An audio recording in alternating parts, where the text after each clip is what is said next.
welcome to episode number, let's call it 11A of the Jimmy Canz Show. So what I'm going to do today is I'm going to do some WrestleMania predictions, but I'm going to break them down a little bit. It's a weird year for Mania, given the nature of what's going on in the world right now, as we're all aware with quarantines and what have you. So Mania is going to be split into 2 days. So I'm going to split my predictions into two. I don't know which matches are going to be on which day.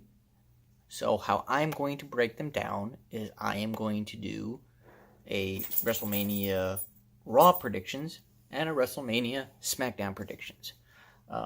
Unfortunately, again, given the way things are broken, have transpired in the world right now, I am not joined by my friend Rodney, so this will be a solo effort.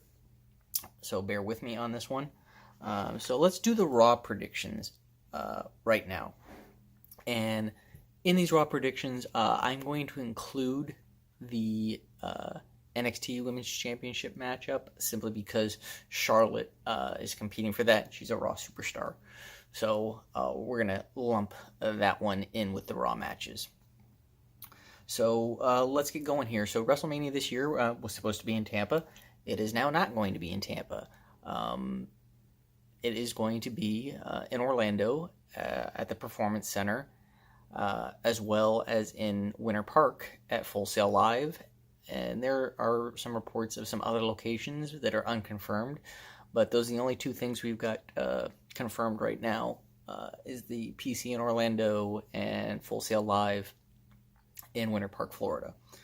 So for the Raw side of things, we have got a Raw Tag Team Championship match with champions of Street Profits defending against the team of Angel Garza and the United States Champion Andrade. In this one, I think, from what I have read and seen, there were some plans to have Andrade defend either against Mysterio or in some type of multi-man match, which obviously isn't taking place right now. I do believe Rey has been quarantined, so that has, some to do with it.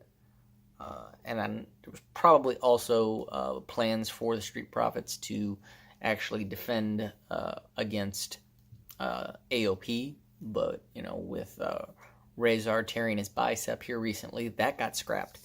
So they kind of, threw this together. Because this is kind of thrown together and because Andrade is holding a singles title, Andrade is holding a singles title, I am going to say that the Street Profits retain in this one.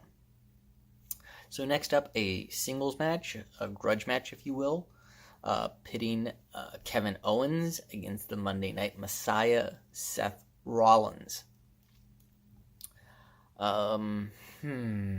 Which way will we go on this one? I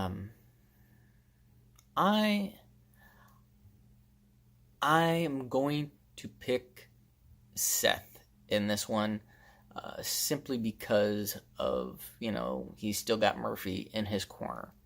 So, I think that's, pretty much it's just a numbers game. I think KO will probably have the thing won, something will happen, and it will result in some type of distraction, and Murphy will, interfere in some capacity, allowing Seth to pick up the win. Maybe he has the pinfall, and Murphy puts the leg on the rope, and then he turns around and goes after Murphy for interfering, and the distraction leads to, Seth being able to, get him down and hit a stomp and get the win. So that's where we're going to go with that one. Next up, in what they are now referring to as a Boneyard match. What that is, nobody has any idea. It will be AJ Styles facing the Phenom himself, The Undertaker. I'm going to have to go with Taker. I mean, it is Mania. Taker doesn't normally lose at Mania. You can't say he never loses at Mania anymore after Brock and Roman. And he is, in the twilight of his career, and he has, gotten the upper hand on AJ now 2 times in a row. So, but I just can't see them having Taker lose in this one. There's still too much mystique around the character for that. So I will say Undertaker defeats AJ Styles in whatever a Boneyard match is. Next up, for the Raw Women's Championship, champion, the man, Becky Lynch, taking on challenger, the Queen of Spades herself, Shayna Baszler. I know that there are reports of Seth and Becky taking time off post-Mania, but, given what's going on right now, where are they going to go? What are they going to do? I mean, take time off and sit in the house? So I'm going to actually say Becky retains in this one. I think if things weren't the way they are right now, that we might see a title change here. But given what's going on, I'm going to pick Becky to retain. Next up, in an incredibly personal matchup, and his first singles match in 9 years, a last man standing match, the rated R superstar Edge, defending against the Viper himself, the Apex Predator, Randy Orton. I gotta go with Edge here. I mean, this is his first big match back. It doesn't make a whole lot of sense to have all this build up, bringing him, having him come back out of retirement to turn around and lose. So I will say Edge defeats Orton in this one. Next up, for the NXT Women's Championship, champion Rhea Ripley, defending against this year's Royal Rumble winner, the Queen herself, Charlotte Flair.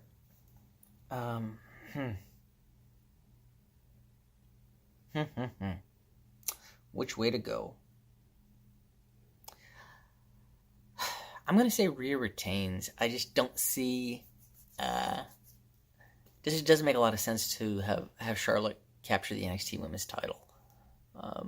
She's already been an NXT Women's Championship. She's moved on. She's multiple-time Raw champion, multiple-time SmackDown champion. Why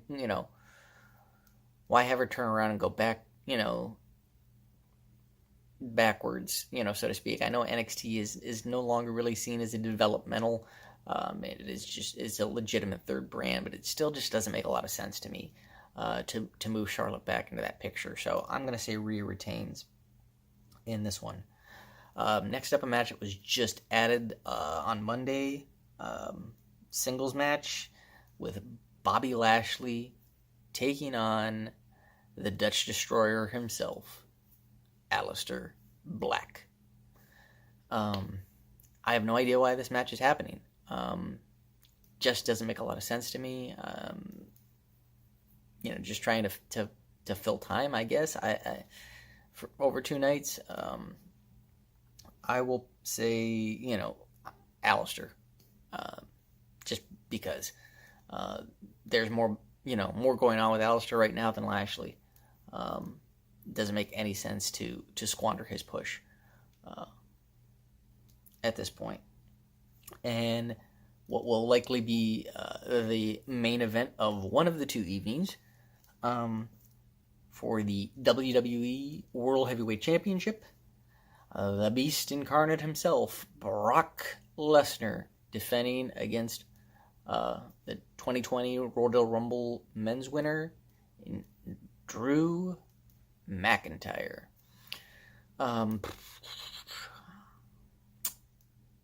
This was a normal WrestleMania. I would say Drew. But with no audience, is the payoff... Does it make sense to have a payoff with no crowd reaction? I haven't had a single title change hands yet on this Raw side of things. Which way to go?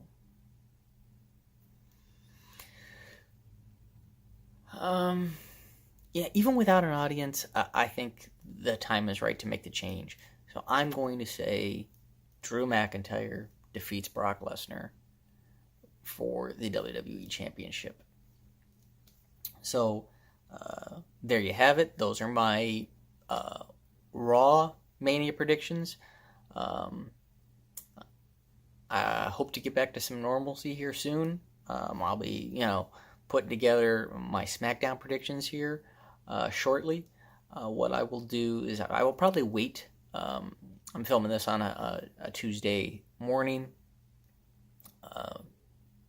With still, 2 episodes of SmackDown to go until Mania, so some things can change. So I'm going to wait at least until this weekend, probably, to film the SmackDown aspect of Mania, predictions. There's still a couple of matches up in the air there. I know that Dana Brooke has been quarantined and is now out of that 6-pack elimination women's championship matchup, so I don't know what they're doing there. Hopefully we get some clarity on Friday. Is it still a 6-pack, or is it now a fatal 5-way kind of thing? Don't know. Not to mention, I think we've got a number 1 contendership matchup going on this Friday between Usos and New Day to determine who will be facing Miz and Morrison. So we got that one to look forward to as well as Friday. There's also some rumors about maybe Otis taking on Dolph in a singles match. Maybe we'll get some confirmation on that one. Not sure. So like I said, the SmackDown side of things is still a little up in the air. Hopefully we get a little bit clearer picture after this Friday.